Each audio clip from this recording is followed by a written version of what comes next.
Défait pour la première fois de la saison à Toulouse le week-end dernier, le début d'exercice de l'En Avant Guingamp n'en demeure pas moins intéressant avec un total de 8 points, à l'heure d'affronter son voisin lorientais qui lui a glané ses premiers points face à Lille.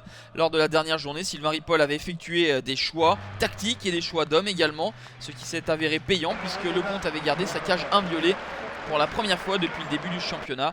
L'idée désormais serait de marquer un petit peu plus puisque les 3 seuls buts ont été l'œuvre du seul Benjamin Moukanjo, orphelin de Waris ce soir blessé. A noter que Jérémy Aliadière a signé cette semaine pour le club du Morbihan.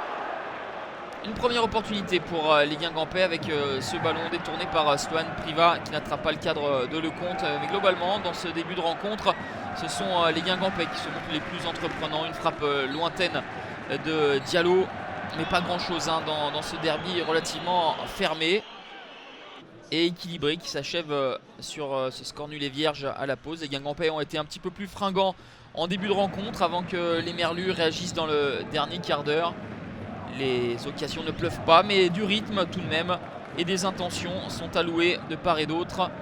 En deuxième période, les hommes d'Antoine Comboiré vont accélérer de nouveau avec ce ballon pour Jimmy Briand, dos au but, qui essaye de s'ouvrir une fenêtre de tir. C'est finalement Blas qui trouve les gants de Benjamin Lecomte, toujours vigilant.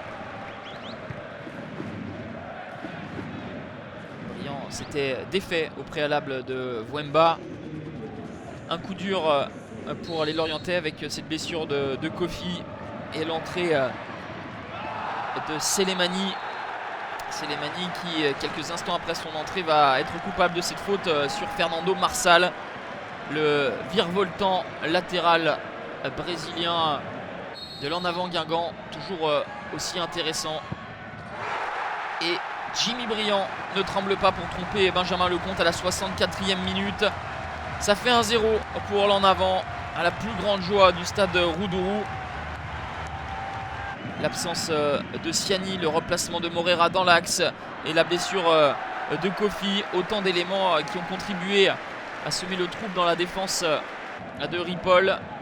La réaction timide pour chauffer à peine les gants de Ronan Salin, titulaire en l'absence de Johnson suspendu. Les Guingampais tout proches du 2-0 avec cette frappe qui oblige Lecomte à s'interposer. On en restera là. Après 2 matchs sans victoire, Guingamp repart de l'avant et remonte à la 6e place. Lorient, malgré un contenu intéressant, subit un 5e revers en 6 journées et reste dernier du championnat.